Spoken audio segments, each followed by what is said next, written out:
पहलगाम हमले के बाद भारत ने फौरी तौर पर पाकिस्तान पर इल्ज़ामात आयद किए। क्या इल्ज़ामात हक़ाइक़ पर मबनी थे या एक सियासी चाल? तो ये नैरेटिव बिल्ड करना चाहते हैं कि 25 करोड़ के 25 करोड़ जो पाकिस्तानी हैं ये सब दहशतगर्द हैं। इंडियन मीडिया खुद कह रहा है कि हमने प्रिसाइज अटैक किया, उन्होंने हार्ड हिट किया।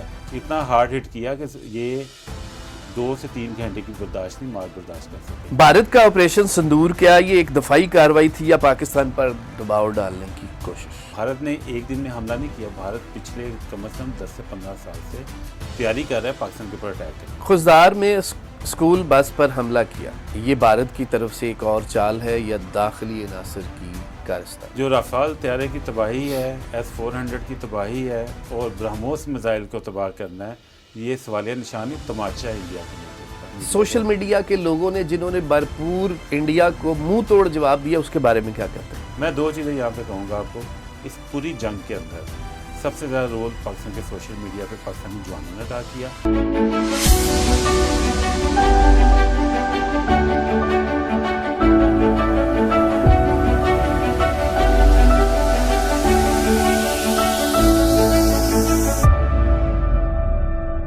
बिस्मिल्लाहिर्रहमानिर्रहीम। नाज़रीन, प्रोग्राम तबादला ख्याल के साथ इलियास अहमद राना हाज़िर खिदमत। नाज़रीन, आजकल जो पाकिस्तान या पाकिस्तान से बाहर जो मामला चल रहे हैं, जो हॉट लाइन्स हैं, वो हैं इंडिया और पाकिस्तान की वॉर। इसके साथ पहलगाम वाक़या होता है और उसके बाद इंडिया कोशिश करता है पाकिस्तान पे इल्ज़ाम लगा दे और 26 अमवात होती हैं। उसके बाद फिर एक जंग का समा आता है। इसके बाद फिर उनको मुंह की खानी पड़ती है। फिर फील्ड मार्शल हमारे चीफ साहब, उनको एक बेहतरीन मेडल से नवाजा जाता है। ये सारे जो फ्रेम के अंदर ये सिलसिले पिछले महीनों से चलते आ रहे हैं, तो आज हम इसको डिस्कस करेंगे। आज जिस मेहमान को हमने अपने प्रोग्राम में स्टूडियो में मदऊ किया है, फ़हीम जहांज़ेब साहब हैं, सीनियर तज्ज़िया निगार हैं। डिफ़ेंस पे आपकी बहुत गहरी नज़र है। आपने पाकिस्तान और पाकिस्तान से बाहर बहुत सारे प्लेटफॉर्म पे डिफ़ेंस पे बात की और पाकिस्तान को डिफ़ेंड किया। आज हम उनसे बहुत सारे ऐसे सवालात जो आपके सवालात हैं उनके बारे में उनसे जानेंगे। अस्सलाम वालेकुम सर। जी वालेकुम सलाम। कैसे हैं आप? खैरियत से हैं? अल्लाह का शुक्र। थैंक यू, आपने बहुत सारा कीमती अपना टाइम दिया हमें। सर, आज हम बात करेंगे जो इस वक्त पहलगाम वाला वाक़या चल रहा है। सर, पहलगाम हमले के बाद भारत ने फौरी तौर पर पाकिस्तान पर इल्ज़ामात आयद किए। क्या इल्ज़ामात हक़ाइक़ पर मबनी थे या एक सियासी चाल? देखिए, पहलगाम का जो वाक़या है इटसेल्फ वाक़या बहुत से क्वेश्चंस रेज़ कर देता है। उसमें सबसे पहली चीज़ तो ये है कि भारत का, अगर हम इन डिटेल बात करें तो इसमें जो नैरेटिव बिल्ड किया जा रहा है वो ये नैरेटिव बिल्ड करना चाहते हैं कि 25 करोड़ के 25 करोड़ जो पाकिस्तानी हैं ये सब दहशतगर्द हैं, ये सब भिखारी हैं, हमें कोई काम नहीं है, हमने आंखों में सुरमा लगाया होता है, सर पर टोपी पहनी हुई है, 2 बटन खोले हुए कॉलर के, और हर वक्त बंदूक लेकर हम अपने गली मोहल्लों में फेर रहे हैं। जनाब, अस्सलाम वालेकुम, जनाब जनाब, वो ना अजीब सा उन्होंने एक वो जो बॉलीवुड की लुक है वो दी हुई है। और प्रॉब्लम यह है कि इस कदर वहाँ पे ना मोदी और गोदी मीडिया जो है उसने कॉन्सेप्ट इस कदर हैरेसमेंट क्रिएट कर दी हुई है कि जो पढ़े लिखे हिंदुस्तानी हैं, जो कि कनेक्टेड हैं, जो पाकिस्तान आ चुके हैं, जो हमारे साथ 15-20 साल से कनेक्टेड है। बिल्कुल। मैं 2005 में इंडिया गया था, 20 साल से मेरे से वहाँ से दोस्त कनेक्टेड है, जो हमने इकट्ठे ग्रो किया है। वो भी जर्नलिस्ट हैं, मैं भी जर्नलिज्म के साथ वाबस्ता हूँ। बहुत अच्छे अच्छे अखबारात में अच्छी अच्छी जगहों पर वो लोग तरक्की करके ना काम कर रहे हैं। बट मौजूदा जहाँ जो वहाँ पे खौफ की फ़िज़ा है वो एक ऐसा माहौल क्रिएट कर दिया गया है कि कोई भी मोदी की जो कैंपेन है उसके ख़िलाफ़ नहीं बोलता। वहाँ पे शिवसेना एक पैरेलल हुकूमत चलाती है, कोई भी उसके ख़िलाफ़ बोल ही नहीं सकता वहाँ बैठ के। आप ये देख लें कि इंडिया के इंटरनल जो हालात हैं, जब ये जंग हुई थी, ये जो मौजूदा झड़प हुई है, इससे पहले सबसे बड़ा इशू उस वक्त इंडिया में क्या चल रहा था आपको याद है? उसने वो मुसलमानों का जो वक्फ बिल है उसको चेंज करना चाह रहे थे। क्यों? कि वो पूरी इंडिया की आइडेंटिटी चेंज करना चाहते हैं। उनसे ये बर्दाश्त नहीं होता कि औरंगाबाद का नाम औरंगाबाद क्यों है, ताजमहल को किसी मुसलमान ने क्यों बनाया है। वो हर मस्जिद को ढा के बाबरी मस्जिद को जैसे चेंज करके राम मंदिर में कन्वर्ट किया है, वो हर मस्जिद को चेंज करना चाह रहे हैं। वहाँ पे एक मजहबी जंग जारी है जो कि उनके अंदर बड़ी शदीद चल रही है। दूसरा, जब भी कोई पॉलिटिकल इशू आता है वहाँ पे मोदी को हमेशा पाकिस्तान के ख़िलाफ़ नारा लगाना पड़ता है। तो जो इसके हालात हैं, जो वाक़यात कड़ी हुई है पहलगाम के, आप देख लें कि 15 अप्रैल को पाकिस्तान के आर्मी चीफ जब ओवरसीज पाकिस्तानियों से खिताब करते हैं तो उन्होंने बड़ा क्लियरली कहा कि जी अपने बच्चों को जाके पाकिस्तान की कहानी बताएं, उन्हें दो कौमी नज़रिया बताएं, उन्हें बताएं कि किस तरह पाकिस्तान को हासिल किया गया। सारे पाकिस्तानियों को बताया गया कि आपस की डिवाइड को ख़त्म करें, अपनी मजहबी और सियासी डिवाइड को ख़त्म करें, जाके अपने बच्चों की तरबियत करें कि वो पाकिस्तान का नज़रिया बताएं बच्चों को, जाके जो भूल चुके हैं बच्चे, उनकी जो सकाफती यलगार है, उनकी मूवीज़ की यलगार जो है, जो उनकी सोशल मीडिया की यलगार है, उसकी वजह से बच्चे बहुत दूर हो चुके हैं पाकिस्तान की आइडेंटिटी के ऊपर से। दैन फिर उन्होंने बड़ा क्लियरली बहुत अरसे बाद पाकिस्तान के किसी पावरफुल आदमी ने मैसेज दिया कि जी कश्मीर हमारी जगलर वेन है, हमारी शाहरग है। अगर एक तरफ ये बताया, दूसरे उन्होंने कहा कि अगर ये जो लोग जो इंडिया के, जो अब तो नाम दे दिया गया ना फितनातुल हिंदुस्तान, जो इंडिया की बैकिंग के ऊपर जो आपका बलूचिस्तान को सेपरेट करना चाह रहे हैं, जो टीटीपी के लोग हैं, आप बताएं कि पाकिस्तान के बॉर्डर से इंडिया ने 13 सफारतखाने बना के रखे थे। क्यों रखे थे? पाकिस्तान को डिस्टेबलाइज करना था। तो जब उन्होंने कहा कि जी आप जाके बताएं और एक चीज़ का बिल्कुल क्लियर रखें कि इंडिया अपनी 13 लाख की फ़ौज के साथ, अपने पूरी वार डेवल के साथ अगर पाकिस्तान को नहीं इंटिमिडेट कर सकता तो ये 1500-1600 बंदे क्या करेंगे? इनको 10 नस्लें नहीं पाकिस्तान का कुछ बिगाड़ सकती। दिस वाज अ मैसेज जहाँ से ट्रिगर हुआ। उन्होंने कहा भाई ये तो बंदा किसी और साइड पे जा रहा है, ये वो हिसाब नहीं रहा पहले बाजवा साहब जैसा कि हम उनके घर में घुस के मारेंगे तो उसके बावजूद हमारा पायलट हमें वापस कर देंगे। तो उन्होंने कहा जी सबक सिखाना है। उन्हें फ़ौरन जो प्लान बने होते हैं, उनके पास कॉन्स्पिरेसी थ्योरीज होती हैं, स्ट्रेटजीज बना के रखी होती हैं। उन्होंने अपने 20 और 25 बंदों को शहीद करवाया, वहाँ पे कत्ल करवाया, बेदर्दी से कत्ल करवाया। और फिर आप ये देखें कि कश्मीर वो इलाका है जहाँ से 7 से 9 लाख इंडियन फ़ौज मौजूद है। बेस्तान वैली जहाँ पे ये वाक़या हुआ, वहाँ बगैर आप सिक्योरिटी के जा ही नहीं सकते। चंद दिन पहले जाके अमित शाह ने वहाँ से सिक्योरिटी की वो सारी पोस्टें हटवा दी और उसके फ़ौरन बाद ये वाक़या हो जाता है। आज तक टिल टुडे मुझे एक बंदा बता दें जो आपने दहशतगर्द पकड़ा। आपने जंग कर ली, सब कुछ कर लिया, कोई एक आपने अपना ऑब्जेक्टिव रखा था जंग का, क्या आपने अचीव किया? सो जितने फैक्ट्स अगर हम इसको इनलाइन करें, वाक़या इटसेल्फ, उसके बाद सिक्योरिटी सूरत हाल, थर्ड 10 मिनट के अंदर आप एफआईआर दर्ज कर देते हैं, आधे घंटे के ऊपर पाकिस्तान पर चढ़ाई का ऐलान कर देते हैं। It's all pre determent things. और दुनिया ने इस दफ़ा क्यों नहीं इंडिया का साथ दिया? दुनिया को क्लियरली पता चल गया था, इंडिया की अपनी हरकतों की वजह से दुनिया को पता चल गया था कि इसमें कहीं भी कोई सच शामिल। बिल्कुल ठीक। सफारती ताल्लुकात की मुअत्तली, पानी की मुआहदे की मनसूखी और सरहदों की बंदिश, क्या ये इक़दाम जंग की तैयारी का हिस्सा थे? मैंने इस पर काफ़ी रिसर्च की हुई है इंडो पाक ताल्लुकात के ऊपर। आप तारीख में ले लें, आप 1960 में ले लें, हमेशा कभी कॉन्फिडेंस बिल्डिंग मेजर्स होते हैं, कभी पीपल टू पीपल इंटरेक्शन करवाया जाता है, कभी क्रिकेट डिप्लोमेसी करवाई जाती है। एक जो मेन कॉज है इंडिया और पाकिस्तान के दरमियान लड़ाई का, वो मेन कॉज है कश्मीर। जिस दिन तक ये कश्मीर के मसले को आपस में बैठ के तय नहीं करते, पहले तो था कि इंटरनेशनल कम्युनिटी ने इसे हल करना था, हम नहीं लेके गए थे इस मसले को इंटरनेशनल कम्युनिटी के अंदर। 1947-48 में नेहरू साहब खुद लेके गए थे इसे सलामती कौंसिल के अंदर। सो जब तक इसे सलामती कौंसिल में हल नहीं किया जाता, शिमला माहदे के अंदर हमने तय किया कि हम आपस में बैठ के तय कर लेंगे, ना आप आपस में बैठना चाहते हैं। आप देख रहे हैं मौजूदा हालात में जब भी आपने कहा कि प्रूफ दें, वो कहते हैं हमने प्रूफ नहीं देने, पाकिस्तान अमल ही नहीं करता। ये कैसी बात है? मैं ना मानो, आपने कोई बात ही नहीं की, आपने चढ़ाई कर ली और अब उसके बाद मुंह की खा के बैठे हुए हैं आप आराम से। आप सफारती ताल्लुकात बंद कर लें, आपको खोलने पड़ेंगे। आप पानी का रास्ता बंद कर लें, कैसे आप पानी बंद कर सकते हैं? पानी नेचुरल अपने रास्तों पे फ्लो करता है। You need to build a infrastructure. वो इंफ्रास्ट्रक्चर बिल्ड करने के लिए वही आप अपने 1.5 अरब की आबादी है, उसमें से 80 करोड़ लोग भूखे मर रहे हैं। 80 करोड़ इंडियंस को फ्री खाना दिया जाता है जनाब खाने के लिए। और पाकिस्तान का जो गरीब से गरीब बंदा भी ना 600,000 रुपये डेली कमाता है, इंडिया में से तो 200 रुपये सिर्फ उनकी अर्निंग है। वो below the poverty line, Pakistan की आबादी से 3 गुना लोग वहाँ पर बिलो द पॉवर्टी लाइन रह रहे हैं। वो कहते हैं हमें भिखारी हैं। अब जहाँ तक बात करें दहशतगर्द की, आम पाकिस्तानी को दहशतगर्द करते हैं, आपको तो भाई प्राइम मिनिस्टर दहशतगर्द है। मोदी जब वज़ीर आला था उसे अमेरिका क्यों नहीं वीज़ा देता था? बुचड़ है, उसे क्या कहा जाता है? कसाई है गुजरात का, मुसलमानों का कत्लेआम किया। समझौता एक्सप्रेस में इन्होंने क्या किया? तारीख भरी पड़ी वाक़यात के साथ कि जब भी उन्होंने खुद ही किया है, अपने लोगों को मारा है। दूर क्या जाना, आप अभी देख लें, ये जब ऑपरेशन बनियानुम मरसूस से पहले इंडिया क्या कर रहा था? कभी अमृतसर के ऊपर खुद ही मिसाइल फेंक रहा था, कभी मकबूजा कश्मीर के ऊपर मिसाइल फेंक रहा था। हमारी प्रॉब्लम यह है कि हम इधर कश्मीरियों को तो वो घरों को मारते हैं, हम जवाब में कश्मीरियों के ऊपर क्यों बम फेंकें? हम ज़्यादा से ज़्यादा उनके फौजियों को अटैक करते हैं, उनकी चौकियों को अटैक करते हैं। क्यों? हमारी डेड लाइन है, हम कश्मीरियों की आज़ादी की जंग लड़ रहे हैं, हमने उनके घर के ऊपर बम नहीं फेंकने। तो व्हाट दे आर डूइंग।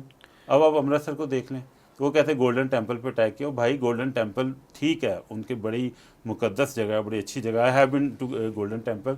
तो वहाँ पे कह लें कि जो मजहबी मुकामात की वाइब्स होती हैं सिख बड़ा एहतराम करते हैं।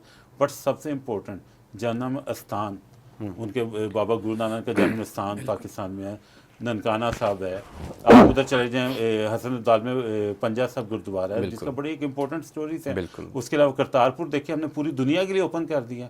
कोई हिंदुस्तानी आया आके करतारपुर विजिट करके चला जाए।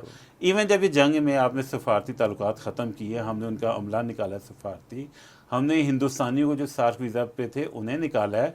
उसके बावजूद हमने उनकी एयर स्पेस बंद की है, उसके बावजूद हमने सिखों में से किसी को नहीं निकाला, ना उनका कोई सिखों का वीज़ा कैंसिल किया है। उनके लिए आज भी पाकिस्तान के दरवाजे खुले हैं, हमारे दिल के दरवाजे खुले हुए हैं, आए हमारे भाई हैं वो। बिल्कुल ठीक। अच्छा सर, आप बात कर रहे हैं कश्मीर की, तो आपको कहीं नज़दीक करीब में नज़र आ रहा है कि कश्मीर पे कभी बात होगी?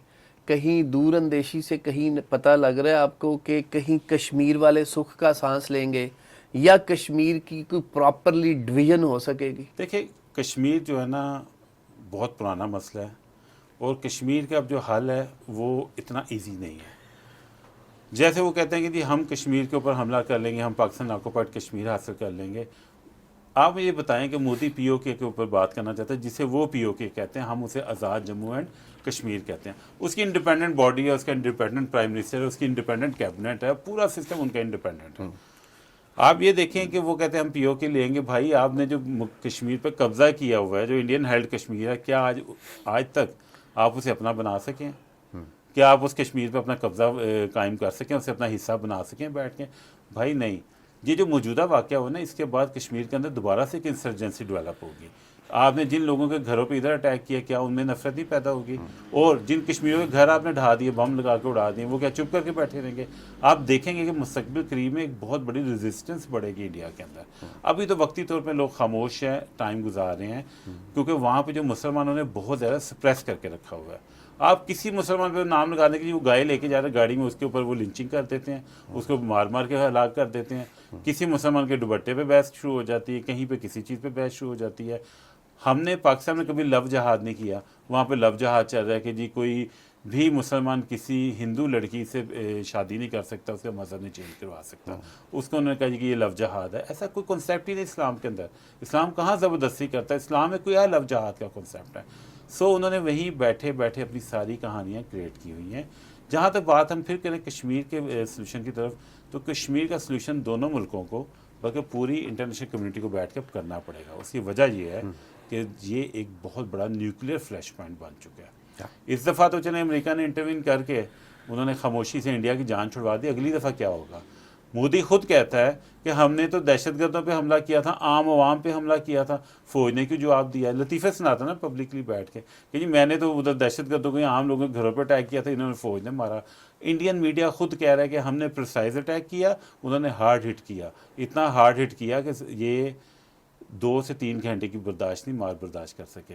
ये रोज़ दावे कर रहे थे कि पाकिस्तानी 20 दिन की जंग नहीं लड़ सकते, 10 दिन में पेट्रोल ख़त्म हो जाएगा। और भाई आप 3 घंटे नहीं बर्दाश्त कर सके।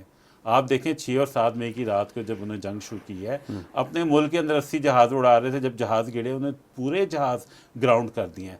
आज की तारीख तक आपको सुनने में नहीं आया होगा कि दोबारा इंडियन कोई जहाज़ हवा में भी उड़ा है। उसकी वजह यह है कि उनके वहीं पे तोते उड़ गए थे। भारत का ऑपरेशन सिंदूर, क्या ये एक दफाई कार्रवाई थी या पाकिस्तान पर दबाव डालने की कोशिश? देखिए, भारत ने जो ऑपरेशन सिंदूर किया है, दिफाई कार्रवाई कैसे हो सकती है? भारत पे किसने हमला किया था? क्या हमने भारत को जाके कहा था कि जी हम आप पे आ रहे हैं?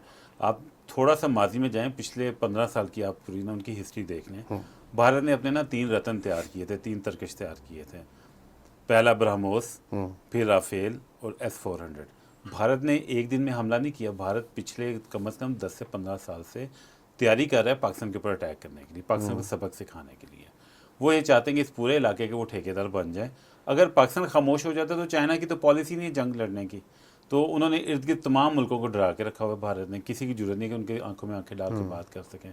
सो जो उनकी अपनी जो एरिया की हेजिमनी थी, जो उन्होंने गुंडा बना इस इलाके का बैठ के, मोदी ने जो 56 इंच का उसका जो छाती है, जो कि अब उसमें से हवा निकल चुकी है, तो उसको साबित करने के लिए उन्हें कहीं ना कहीं तो अपना जितना उन्होंने वार वेदर डेवलप किया है, इतना असला खरीदा है, अरबों डॉलर को असला ले रहे हैं, तो उन्हें कहीं ना कहीं तो दिखाना था। उन्हें खुद ही बहाना क्रिएट किया, खुद ही उन्होंने चढ़ाई की और खुद ही अपने दांत उड़वा के बैठे हुए हैं आराम। बिल्कुल ठीक। अच्छा, ब्रह्मोस से एटॉमिक वेपन डिस्ट्रॉय हुए, उन्होंने कहा 3 किलोमीटर के अंदर अंदर जो लोग हैं वो बाहर निकल जाएं, दूसरे लोग खिड़कियां बंद रखें। तो इंडिया की एलिजिबिलिटी एटॉमिक को लेके ये है, क्या इंटरनेशनल कम्युनिटी को, अंकल ट्रंप को ये नहीं चाहिए कि इस पे पाबंदियां लगाए? आप ईरान की बात करते हैं, आप दूसरे मुस्लिम कंट्रीज़ की बात करते हैं, तो यहाँ किसी की नज़र नहीं पड़ती। अच्छा, मैं रिपीट करें, कहाँ पे हुए वाकया कि 3 किलोमीटर की खिड़कियां बंद करवा दी? अब पिछले दिनों इंडिया के ही हम एक न्यूज़ देख रहे थे और पाकिस्तान पे भी बहुत सारी चल रही थी, जब हमारी इस वॉर में 7-8 के दरमियान जो हमने किए, कि उन्होंने कहा जी ब्रह्मोस पे ये जो हमने हमारे इन्होंने वॉर किए हैं, तो वहाँ के जो 3 किलोमीटर के रेडियस है, वहाँ से उन्होंने कहा जी लोगों को बाहर निकल जाए। इंडियन की बात कर रहे हैं, तो दूसरे जो लोग हैं वो अपनी विंडोज़ बंद रखें ताकि वहाँ पे इसके असरात जो हैं इंडिया के अंदर। इंडिया के। चलिए, let me correct you on this. देखें, ये जो सारी इन्होंने कॉन्स्पिरेसी दी थी ना 9 मई के रात के अटैक को दी थी, पाकिस्तान और इंडिया 2 न्यूक्लियर नेशंस हैं, ये रेगुलर बेसिस पे हर साल अपना तबादला करते हैं अपनी जो एटॉमिक साइट्स हैं। ओके। उसमें बड़ा क्लियरली मेंशन है इंटरनेशनल एटॉमिक एनर्जी की गाइडलाइंस के अंडर कि कोई भी मुल्क किसी दूसरे मुल्क की किसी भी एटमी साइट पर अटैक नहीं कर सकता। इवन आप किसी भी पब्लिक इंटरेस्ट की जगह पे, आप किसी डैम पे अटैक नहीं कर सकते, किसी सिविल एयरपोर्ट पे अटैक नहीं कर सकते, पूरे रूल्स हैं उसके प्रॉपर्ली तय हैं। व्हाट डू यू थिंक कि इंडिया पाकिस्तान के किसी ऐसी एटॉमिक जगह पर अटैक करेगा तो जवाब नहीं होगा? दूसरी चीज़, एटॉमिक हिस्सा नहीं है कि कोई फूक वाला बम नहीं है कि आपने बम के ऊपर गोली चला दी, बम मार दिया तो चल जाएगा। It's a chain reaction procedure होता है। बिल्कुल। उसका पूरा एक स्टेप होते हैं। आप चाहे बम जाके गिरा भी दें, जब तक चेन रिएक्शन स्टार्ट नहीं होगा, ट्रिगर नहीं होगा, उसके बाकायदा कोड्स होते हैं, वो एंटर नहीं होंगे, प्रॉपर पूरा एक सिस्टम है। ऐसे तो नहीं कि दुनिया का हर मुल्क नहीं बना सकता एटॉमिक बम। यूरेनियम पूरे अफ्रीका भरा पड़ा यूरेनियम के साथ। आज तक साउथ अफ्रीका के अलावा किसी मुल्क ने कोशिश नहीं की एटम बम बनाने की। ये सब एक मजाक है। इंडिया वही मीडिया है जो ये कह रहा था कि लाहौर की बंदरगाह के ऊपर कब्जा हो गया। अब आप मुझे देखें, फिर इंटरेस्टिंग आपको बताता हूँ कि इंडिया वालों ने बहुत इसका शोर मचाया हुआ है कराना हिल्स, कि जी पंजाब में कराना हिल्स के अंदर ना कोई अटैक हो गया है, खुशाब का जो एटमी रिएक्टर उस पर रेडिएशन खारिज हो गया, आप भी इधर है हम भी इधर, कहीं पे कोई पाबंदी है। बकौल उनके पाकिस्तानी तो सारे इस वक्त ना वो सूट्स पहन के फिर रहे हैं जो कि रेडियो एक्टिव उससे शॉक से बचाने के सूट्स होते हैं। ये लव फजूल और बकवास का प्रोपेगेंडा है, और इतनी जुर्रत ही नहीं है कि इंडिया के अंदर कि वो किसी एटॉमिक मुल्क की किसी एटॉमिक साइट के ऊपर अटैक कर सके। प्रॉब्लम सिर्फ ये है कि देखें, जब पाकिस्तान ने हार्ड हिट किया था तो आई वॉज वॉचिंग टीवी, सुबह का टाइम था, और माशाल्लाह मुसलमानों ने नबी पाक सल्लल्लाहु अलैहि वसल्लम की सुन्नत पे अमल करके फजर की नमाज़ पढ़ के दिन की रोशनी के अंदर, हिंदुओं की तरह डर के नहीं आधी रात को, दिन की रोशनी के अंदर उन्होंने हमला किया और उसके 2-3 घंटों के अंदर उनकी टोटल हवा निकाल दी। उसके वक्त पाकिस्तान की बहुत बड़ा नेशनल न्यूज़, सबसे बड़ा न्यूज़ चैनल है, उसमें सुबह की नशियात चल रही थी, तो उसमें अचानक खबर आई कि NCA की मीटिंग कॉल कर ली गई है, नेशनल कमांड अथॉरिटी की मीटिंग कॉल कर ली गई है। इधर खबर चली, साथ ही पाकिस्तान के डिप्टी प्राइम मिनिस्टर को उन्होंने ऑनलाइन ले लिया। जब डिप्टी प्राइम मिनिस्टर से ये सवाल पूछा गया कि जी NCA की मीटिंग कॉल कर ली गई है, क्या पाकिस्तान को एटॉमिक ऑप्शन सोच रहा है, तो उन्होंने बहुत स्मार्टली प्ले किया। उन्होंने कहा जी कि नहीं, मैं तो अभी तक दफ्तर गया नहीं हूँ, और मैंने जाके जब दफ्तर जाऊँगा तब पता चलेगा कि कोई मीटिंग कॉल की गई है कि नहीं की गई। लेकिन पाकिस्तान एक रिस्पॉन्सिबल नेशन है, पाकिस्तान इस तरह की कोई चीज़ नहीं करेगा। उन्होंने हाँ भी नहीं की और ना भी नहीं की उस चीज़ की, और उसके फ़ौरन बाद पता चला कि तमाम अमेरिकन और तमाम दुनिया की जितनी इस्टेब्लिशमेंट है वो एक्टिव हो गए। सिर्फ अमेरिका नहीं, सऊदी अरब ने बड़ा अच्छा रोल प्ले किया, तुर्की ने रोल प्ले किया, बरतानिया ने बड़ा अच्छा रोल प्ले किया इसके अंदर, और सब ने कोशिश की दोनों बैठ जाएँ। और इंडिया को जो हार्ड हिट हुई थी, उनने ट्रेलर में ऐसा मज़ा आया कि उन्होंने कहा फ़िल्म नहीं चलानी है। वज़ीर-ए-आज़म शहबाज शरीफ साहब ने एक डेलीगेशन जो साइन किया है कि वो पूरी दुनिया में मुख्तलिफ़ कंट्रीज़ में जाएंगे और पाकिस्तान का जो घिनौना चेहरा, जो इंडिया का घिनौना चेहरा है, जो पाकिस्तान के साथ उन्होंने ज़्यादती की या जो पाकिस्तान से उन्होंने मार खाई, तो इसके बारे में उनको सीज़ फायर होने के बावजूद उन्होंने अवाम पे दोबारा से फायर खोले। इस पे आप क्या कहेंगे, इसका कितना ये असरअंदाज होगा पूरी दुनिया को लेकर? सर, पहली चीज़ तो ये कि I want to comment Pakistan की जितनी डिप्लोमेटिक एफर्ट्स इस जंग के अंदर दे आर आउट क्लास। अब सबसे इम्पोर्टेंट होता है कि जब भी कोई जंग होती है ना, जंग से अभी हथियारों से नहीं लड़ी जाती। पहली चीज़ जज्बा, दूसरा आपकी आवाम आपके साथ कितना खड़ी है, तीसरा आप में कितनी रेजिलियंस है, आप बर्दाश्त कितना कर सकते हैं। किसी भी लड़ाई के अंदर ना मारने से ज़्यादा बर्दाश्त का हौसला होना। बिल्कुल। जो ऑपरेशन सिंदूर के बाद पाकिस्तान ने खामोशी इख्तियार की। जी। अब 6 मई से पहले चले जाएं, रोज़ पाकिस्तानी कोई ना कोई मिनिस्टर आके कह रहा था कि जनाब अभी अटैक हो जाएगा, अभी अटैक हो जाएगा। जो इंतज़ार होता है वो बड़ा अजियतनाक होता है। जी। यही पाकिस्तान ने सजा दी इंडिया को। इंडिया से बर्दाश्त नहीं, उन्होंने रोज़ पाकिस्तान की तरफ से इंडिया के शहरी पे हमले करवाने शुरू कर दिए। मीडिया खबर चला देता था कि ये मिज़ाइल आ रहे हैं, हम उन्हें ना हिट कर रहे हैं। जैसे कार्टून गेम्स होती है, पबजी गेम है, उसकी तरह कर रहे थे। कर क्या रहे थे? जो इसराइल ने गज़ा के ऊपर अटैक किए थे, या जो गज़ा के आके गिरते थे रॉकेट्स इसराइल के अंदर, उन्हें जो उनका आयरन डोम हिट कर रहा होता तो उसकी वीडियोस चला के वो पाकिस्तान के अटैक दिखा रहे थे। चले हम आते हैं डिप्लोमेटिक फ्रंट के ऊपर।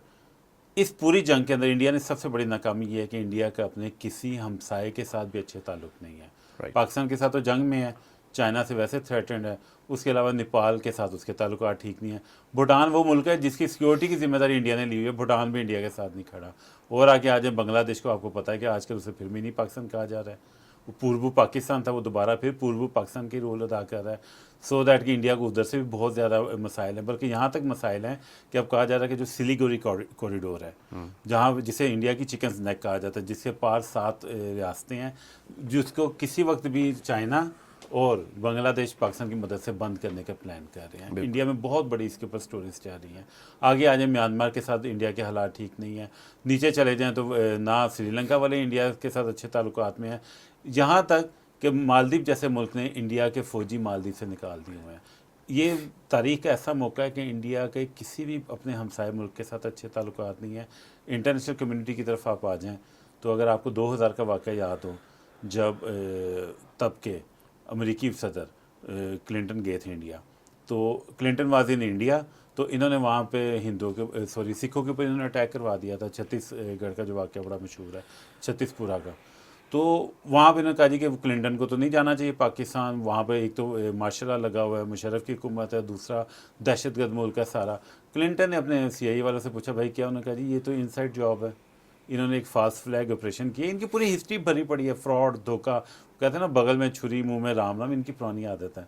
तो उन्होंने जब उन्हें बताया कि ये सूरत हाल है, तो क्लिंटन पाकिस्तान आए, आगे 5 घंटे स्टे किए एयरपोर्ट पर, पाकिस्तानी अवाम के साथ गुफ्तगू करके गए, एड्रेस करके गए। उसके अलावा अपने सारा उन्होंने क्लियर किया बैठ के। वो वापस जाके मैडलिन ऑलब्राइट ने, उसके अलावा जो बाकी भी लोग हैं, उन्होंने अपनी बुक्स में सारा वाक़या लिखा कि इंडिया तो इस तरह एक्सपोज होता है, दे आर सर्टिफाइड।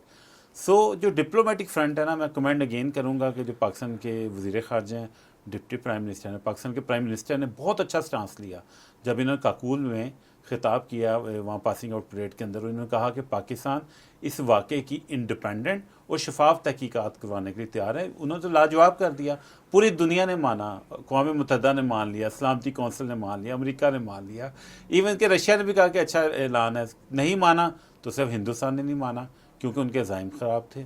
अब देखें इंडिया की इस वक्त इतनी बुरी तरह सुबकी हुई है। उनका जो एक था ना, वो लेज़र राइड उसे कहते हैं, आंखों से लेज़र निकल रहे होते हैं हर वक्त बैठे। उनके जयशंकर जो हैं, उनके जो फॉरेन मिनिस्टर है, पूरी दुनिया में टिकटॉक पे वीडियोस बनाने के लिए बड़ा अच्छा वो बोल सकते हैं। वो पूरी जंग में नज़र कहाँ आए हैं? Where was he? पूरा नाकामी है, टोटल फेलियर है इंडिया की जो फॉरेन पॉलिसी का है। और इंडिया को पता चल गया कि जी हम जितनी मर्जी मोदी साहब जाके जादू की जप्पियाँ डाल रहे हैं। मोदी साहब ने अरबों रुपए लगाए हैं अपने दौरों के ऊपर, लेकिन क्या मिला? नथिंग। एक झूठ के अंदर उसके साथ कोई नहीं खड़ा हुआ बैठ के।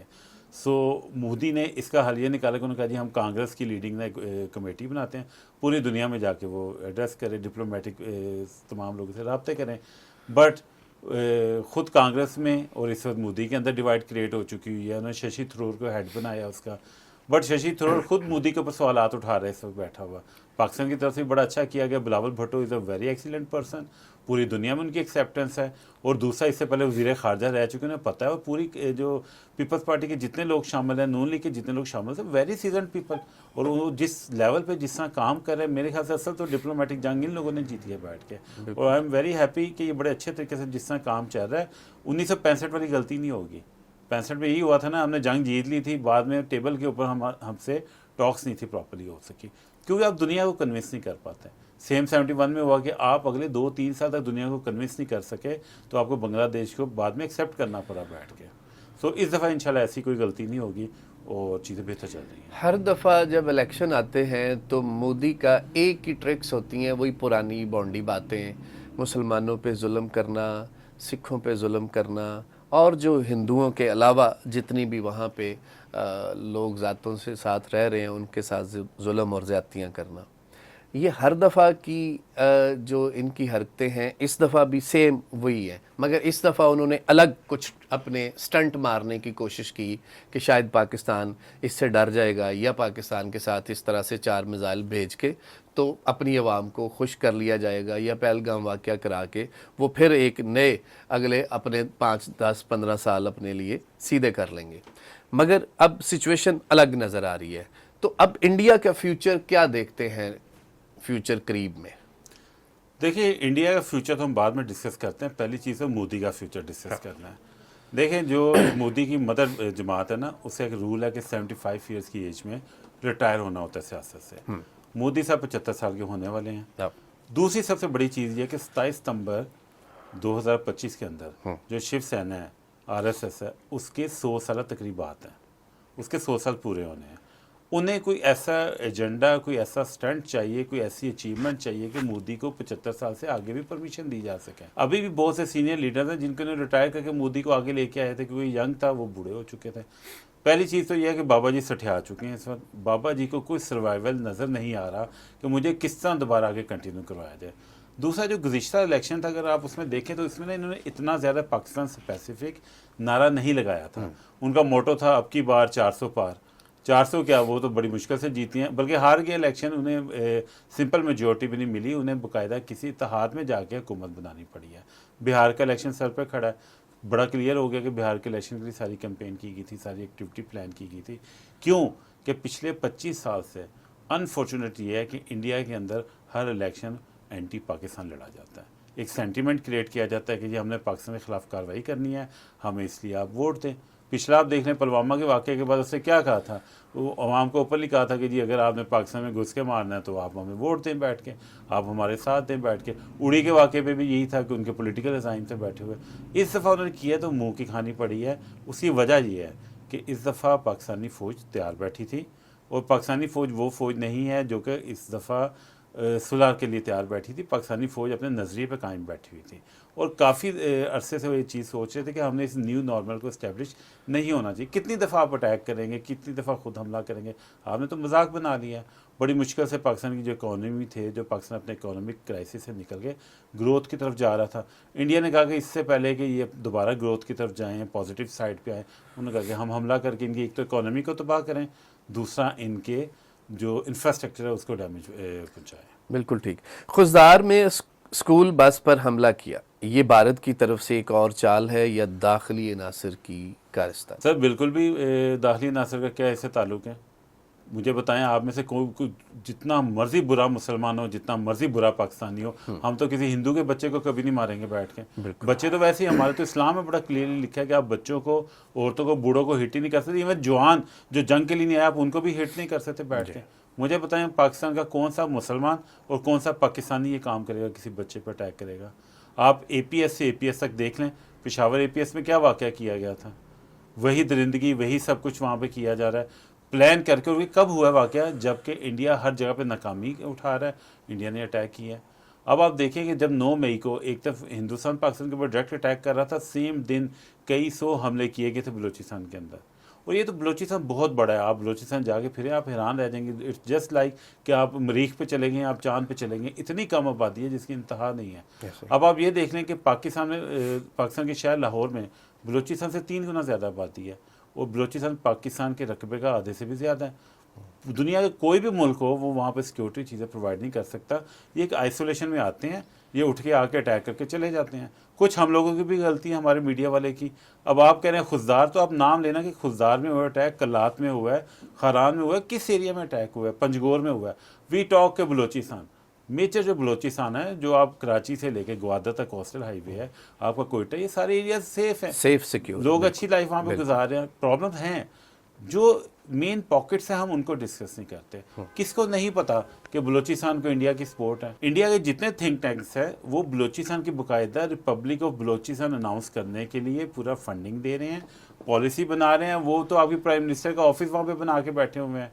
ये जो एक बलूचिस्तान की खातून को गिरफ्तार किया हुआ है आजकल, जो कि बहुत पहले कर लेना चाहिए था। बिल्कुल, बहुत पहले उसको वहाँ पे पीएम बनाने की, उसका प्रोटोकॉल देने का ऐलान करने के लिए बैठे हुए हैं। अभी कल मैं एक उनके थिंक टैंक की स्टडी सुन रहा था कि जी बलूचिस्तान के ये इश्यूज हैं, हम बलूचिस्तान का अगर सफारत खाना नहीं बना सकते इंडिया में तो हम उन्हें टेक्निकल सफारत खाना बना देते हैं, टेक्निकल ऑफिस बना देते हैं, जैसा कि ताइवान के अंदर अमेरिका ने बनाया हुआ है। What they are doing, clearly वो आपकी इन्फिल्ट्रेट कर रहे हैं। प्रॉब्लम तो ये कि हम नाम नहीं लेते। इस दफ़ा पहली दफ़ा हमारे फील्ड मार्शल ने एक अच्छा इकदाम उठाया है कि उसने क्लियरली अनाउंस कर दिया कि फितनातुल हिंदुस्तान है।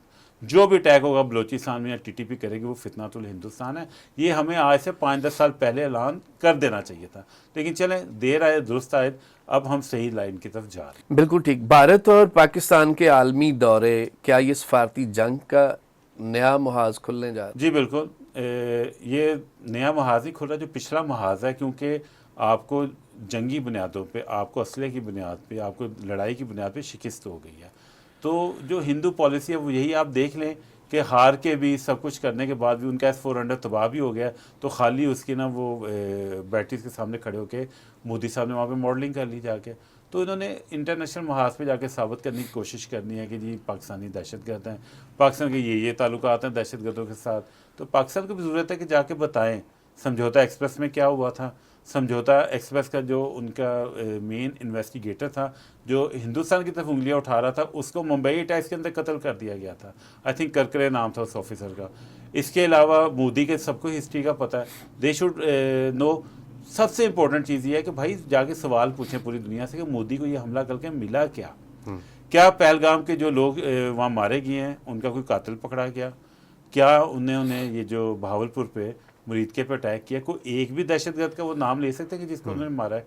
वो जो 4 साल के बच्चे मरे हैं, जो खवातीन मरी हैं, जो मुजफ्फराबाद के अंदर 80 साल का बंदा एक मस्जिद में फोत हुआ है, क्या वो दहशतगर्द इन्होंने मारे हैं? क्या मिला है आपको? अपने राफेल त्यारे मरवा के अपना, उन्होंने देखे अपनी जंग थी, अपने एडवेंचर के अंदर उन्होंने बेड़ा गर्क तो कर दिया है उसका फ्रांस की इंडस्ट्री का। बिल्कुल, आप देखिए पूरी दुनिया के अंदर पैराडाइम शिफ्ट आ गया। लोग अब यूरोपियन की बजाय चाइनीज़ असले की तरफ देख रहे हैं कि भाई चाइना ने भी अपनी जो वो है टेक्नोलॉजी उसको इस्टेब्लिश करना शुरू कर दिया। और आप किस वक्त चेक करें कि चाइना इतने अरसे में आज तक अपना एक भी असला नहीं इस्तेमाल कर सका था प्रॉपरली किसी वॉर के अंदर, पाकिस्तान ने उनको करके दिया। असल में तो सही मार्केटिंग इस वक्त चाइना के असले की हुई है। और इंडिया के अंदर इतनी सेंस ऑफ इनसिक्योरिटी डेवलप हो चुकी है कि इंडियंस की तो रातों की नींदें हराम हुई हुई हैं। कोई नहीं, जो भी चाइना, नई कोई खबर भी आती है ना कि चाइना ये चीज़ बना रहा है, इंडिया वालों की रात की नींद उठ जाती है। बिल्कुल ठीक। फील्ड मार्शल आसिम मुनीर की तरक्की, क्या ये एक फौजी एजाज़ था या भारत के लिए एक नफसियाती पैगाम? देखिए, जो मैंने पढ़ा है, फील्ड मार्शल उस बंदे को बनाया जाता है जो कम से कम 2 वॉर थिएटर्स के अंदर कामयाबी हासिल करे। ये नहीं आपने जंग लड़ी आप जीत के, कम से कम 2 एस्टेब्लिश वॉर थिएटर्स के अंदर कामयाबी हासिल करे। मैं ये समझता हूँ कि एक तो जो दहशतगर्दों के खिलाफ इन्होंने कार्रवाई की है, पहले उनका जो कला कमा किया वो, सेकेंडली जो मौजूदा वाक़या हुआ है, जब आप देखें जो ही जंग स्टार्ट हुई है, पहली चीज़ तो ये पहले दिन से he was very clear on the नज़रिया पाकिस्तान 2 कौमी नज़रिया, वो पाकिस्तान की तस्वीराती सरहदों की हिफाजत के लिए बड़े क्लियर थे। अच्छा, पहले दिन ही गए आर्मी चीफ, जब उन्होंने देखा कि अब इंडिया की तरफ से वॉर एमिनेंट है तो वो अगले मोर्चों पर चले गए। अच्छा, हिंदुस्तान का अपना वज़ीर-ए-आज़म गायब है, गुमशुदा है, लेकिन वो खबर चला रहे हैं कि जी आर्मी चीफ छुप गया है, आर्मी चीफ के साथ मसाइल क्रिएट हो गए हैं, पता नहीं गिरफ्तार कर लिया गया, अफवाहें फैला रहे हैं। जब आर्मी चीफ ने अपनी पहली एंट्री दी है प्रॉपरली, वो टिल्ला जोगियाँ फायरिंग रेंज पे गए हैं, टैंक पे खड़े होकर जब खिताब किया तो मेरा दिल खुश हो गया था कि भाई अगला बंदा जंग के मूड में है। उन्होंने बड़ा क्लियरली अपना मैसेज कम्युनिकेट किया। और आप ये देखें कि जो लीडर होता है ना, लीडर ये नहीं होता, आपको किसी ने ये नहीं कहा कि जी हमने आर्मी चीफ के विजन पे काम किया, एयरफोर्स ने अपना काम किया, बहरिया ने अपना काम करती थी, आर्मी ने अपना काम किया। आर्मी चीफ पीछे आराम से बैठे, उन्होंने प्रॉपरली बैठ कर उसको मॉनिटर किया, लड़ाया है हर बंदे को। और आज देखें कि उसका रिजल्ट आ गया आपके सामने। और मैं कहता हूँ कि बहुत बड़ा एजाज़ है, क्योंकि he is the first person in Pakistan जिसने फील्ड मार्शल का जो लक़ब है, जो ओहदा है, बहुत बड़ी अचीवमेंट है कि उन्होंने फील्ड मार्शल के ओहदे को अर्न किया है। इससे पहले भी एक फील्ड मार्शल गुजरे हैं जिन्होंने, वो खुद ही सदर थे, खुद ही फील्ड मार्शल बन गए थे। बिल्कुल ठीक। सो ये बहुत बड़ी एक मोटिवेशन है, पूरी फौज के लिए मोटिवेशन के है। लिए। और थोड़ी सी जो डिसइंफॉर्मेशन फैलाई जाती थी कि ये 2 साल बाद क्या होगा, साल बाद क्या होगा, एक्सटेंशन होगी, वो सारी चीज़ें क्लियर हो गई हैं। फौज के एक ऐसे मेंटोर की ज़रूरत होती है कि जो पाकिस्तान के नज़रिए के मुताबिक काम करें। आर्मी चीफ आते रहेंगे, जाते रहेंगे, नो बडी इज़ परमानेंट, सब ने आना है जाना है। लेकिन जैसे सैम मानिक शाह आप देख लें, उन्होंने 1971 की जंग जिताई थी इंडिया को, और उसके बाद 2002 या 2006 तक वो जिंदा रहे हैं, वो तब तक फील्ड मार्शल के होते पे रहे हैं। सो जो बंदा इस तरह के जिसका कॉन्सेप्ट्स क्लियर होना, उसके लिए तो बहुत बड़ा एजाज़ है, पूरी कौम के लिए एजाज़ है ये। बिल्कुल ठीक। रफ़ाल तैयारों की तबाही और S-400 निज़ाम की नाकामी क्या भारत की दफाई सलाहियतों पर सवालिया निशान था? अगर आप कहें जो राफाल तैयारे की तबाही है, S-400 की तबाही है, और ब्रह्मोस मिज़ाइल को तबाह करना है, ये सवालिया निशानी तमाचा है इंडिया के मुंह के ऊपर।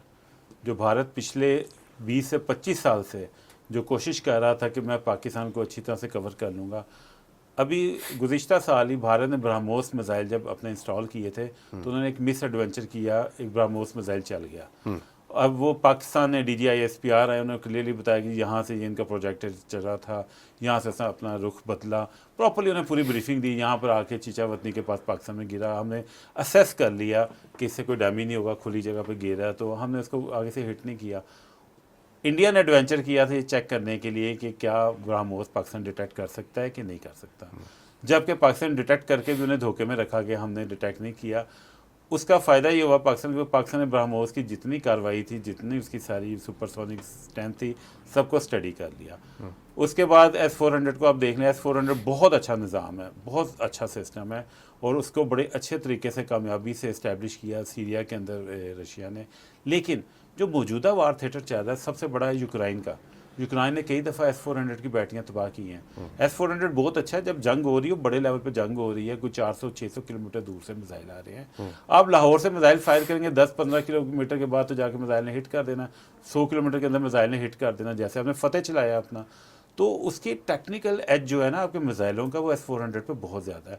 उन्होंने बुरी तरह उसका एक्सपोज किया, उससे फ़ायदा उठाया। इंडिया के पास इस वक्त 3 यूनिट है S-400 के। एक इन्होंने 7 सिस्टर्स के पास लगाया हुआ है चाइना को कवर करने के लिए, एक इन्होंने पाकिस्तान के साथ लगाया हुआ था, एक इन्होंने मुंबई के पास अपनी टैक्टिकल जगह हैं जो इनके पावर प्लांट्स हैं उनकी हिफाजत के लिए लगा रखे हैं।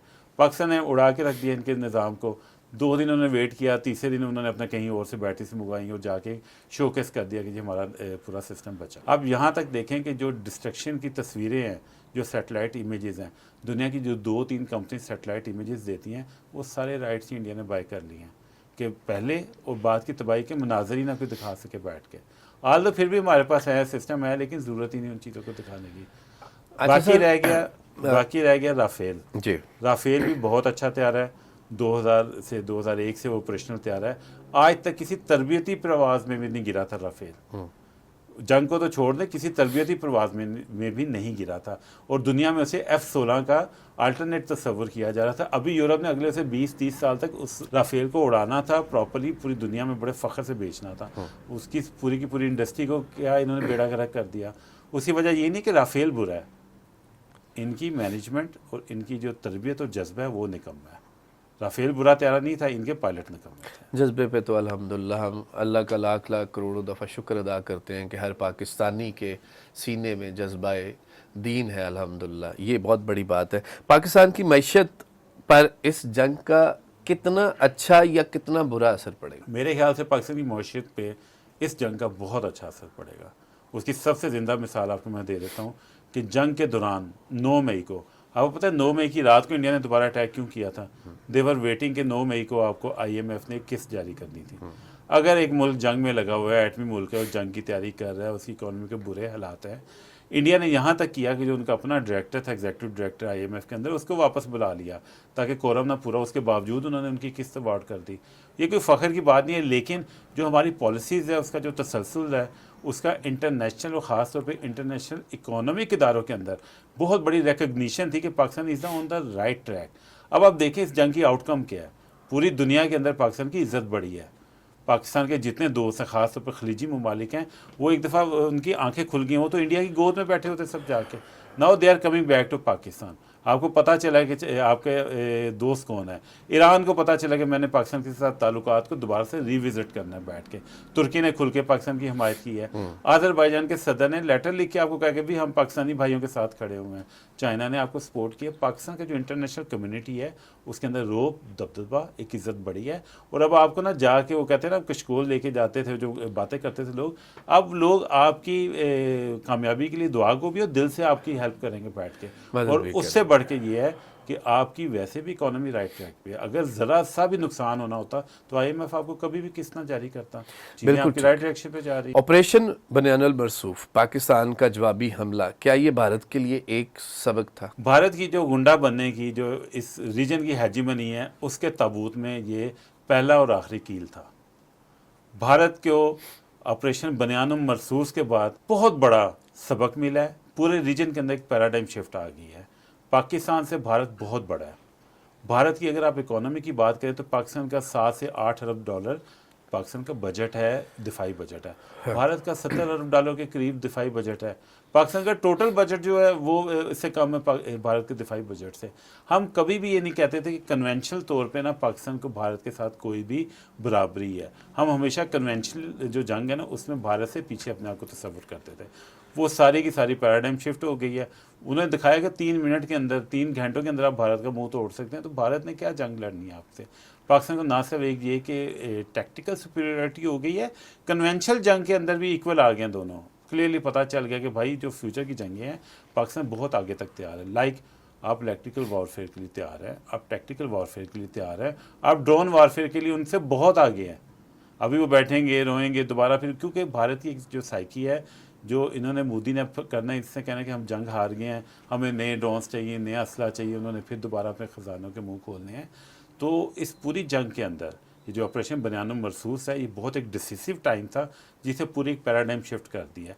हम न्यूक्लियर बॉम्ब्स को तो अभी और थोड़ा दूर करके रख दें, हम कन्वेंशनली भारत को नाको चने चबा। कहा जा रहा है कि हमसाया ममालिक और बहुत सारे ऐसे ममालिक अब तैयार हैं और पाकिस्तान को इस चीज़ पे मुख्तलफ तरीक़ों से राब्ते किए जा रहे हैं कि पाकिस्तान की आर्मी, उनकी आर्मी को जाके ट्रेनिंग दें और उनके साथ जॉइंट ऑपरेशन करें। इस पे कितनी हकीकत है? इससे पहले ही आपके तुर्की के, सऊदी अरब के, खलीजी ममालिक के बहुत सी कंट्रीज़ के जो कैडेट्स हैं पाकिस्तान आके तरबियत ले रहे हैं। पाकिस्तान की फ़ौज को हिंदुस्तानी जो बड़े बड़े जो वहाँ के मीडिया के वो जो डिफेंस के एनालिस्ट है वो कहते हैं कि पाकिस्तानी अफसर जैसा अफसर ही कोई नहीं है जो फ़ौजी को लड़ा सके प्रॉपर्ली। तो बहुत से लोगों को पहली तरबियत आप फराम कर रहे हैं। अब अगला सिस्टम ये है कि अब दुनिया के ममालिक की ख्वाहिश है, लाइक फ्रेंच ये चाहता है, आप बताएं कि अगर आप फ्रांस में बैठे हो, आप राफेल पाकिस्तान को देना चाहेंगे या इंडिया को देना चाहेंगे? चाइना तो अपना असला पाकिस्तान को दे रहा है, J-35 भी आ रहे हैं, वो पहले ही इनका एग्रीमेंट हुआ है। पाकिस्तानी पायलट्स वहाँ तैयारी कर रहे हैं क्योंकि पाकिस्तान की एयरफोर्स को एक बहुत बड़ा एज हासिल है इंडिया के ऊपर। ना सिर्फ ये कि आज 65 के अंदर इन्होंने पठानकोट तबाह कर दिया था, MM आलम ने उनके जहाज़ तबाह कर दिए थे, 71 में भी उनके तैयारे गिरा दिए थे। जब भी इंडियन तैयारे आए हैं उनको पाकिस्तानी एयरफोर्स ने गिराया क्योंकि हमेशा एडवांस तैयारी करके बैठे। अच्छा सर, टाइम बड़ा शॉर्ट है, हमारे 2-3 जवाब है, मैं शॉर्ट सा उनका जवाब चाहता हूँ। यौम तशक्कर की तकरीबात, क्या ये वाकई इत्तेहाद का मुजाहरा था या भारत को एक ललकार? दोनों था सर। बिल्कुल ठीक। मीडिया की कवरेज, क्या पाकिस्तानी मीडिया ने कौमी जज्बे को उभारा या सिर्फ खबरें पेश? पाकिस्तानी मीडिया ने बहुत पॉजिटिव रोल प्ले किया और इंडिया को फॉलो करना चाहिए पाकिस्तानी मीडिया। सोशल मीडिया के लोगों ने जिन्होंने भरपूर इंडिया को मुंह तोड़ जवाब दिया, उसके बारे में क्या कहते हैं? मैं 2 चीज़ें यहाँ पे कहूँगा आपको। इस पूरी जंग के अंदर सबसे ज़्यादा रोल पाकिस्तान के सोशल मीडिया पे पाकिस्तानी जवानों ने अदा किया। और मैं कमेंट करूँगा उन पाकिस्तानियों को जो कि रोज़ जाके ना बरतानिया में कभी किसी सियासी बंदे के घर के बाहर नारा लगाते थे, कभी किसी के घर के बाहर नारा लगाते थे।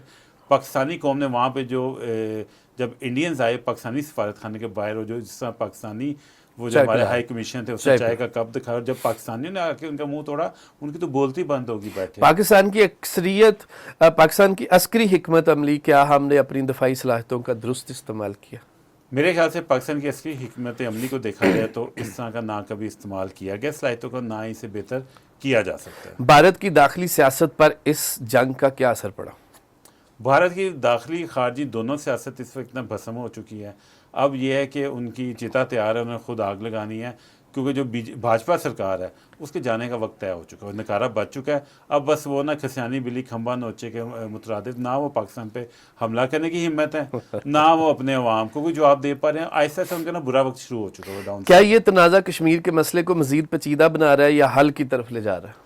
ये तनाज़ा एक नए कश्मीर की जदोजहद का आगाज़ करने जा रहा है और आप जल्दी देखेंगे कि खालिस्तान और कश्मीर के अलावा और भी बड़ी जदोजहद इंशाअल्लाह। आलमी ताकतों का किरदार क्या वो सालसी का किरदार अदा कर सकती हैं, सिर्फ तमाशाई हैं? आलमी ताकतों ने साबित किया, ख़ासतौर पर अमेरिका ने साबित किया कि वो सालसी का अच्छा किरदार अदा कर सकते हैं। और जो ट्रंप की पॉलिसीज़ हैं, अगर माजी का आप देख लें कि ट्रंप वो सदर है जो कि शुमाली कोरिया के अंदर कदम रख के शुमाली कोरिया से जंग के मौके पर जाके उसने उसके सदर से बाकायदा मीटिंग की थी, हाथ मिला के अंदर चला गया था शुमाली कोरिया के। यही काम वो ईरान पे भी कर सकता है और पाकिस्तान के अंदर भी वो इंटरवीन कर सकता है। और यही डर है इंडिया को।